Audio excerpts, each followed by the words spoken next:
ಎಲ್ಲರಿಗೂ ನಮಸ್ತೆ. ಎಲ್ಲರೂ ಹೇಗಿದ್ದೀರಾ? ಎಲ್ಲರೂ ಚೆನ್ನಾಗಿದ್ದೀರಾ ಅಂತ ಭಾವಿಸ್ತೀನಿ.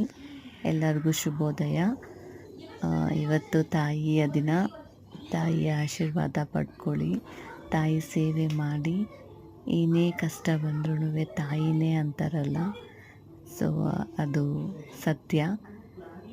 ಎಲ್ಲರೂ ತಾಯಿ ಆಶೀರ್ವಾದ ಪಡ್ಕೊಂಡು ತಾಯಿ ಸೇವೆ ಮಾಡಿ ಎಲ್ಲದೂ ಒಳ್ಳೆಯದಾಗಲಿ. ಸರ್ವಮಂಗಳ ಮಾಂಗಲ್ಯೆ ಶಿವೆ ಸರ್ವಾರ್ಥ ಸಾಧಿಕೆ ಶರಣ್ಯೆ ತ್ರ್ಯಂಬಕೆ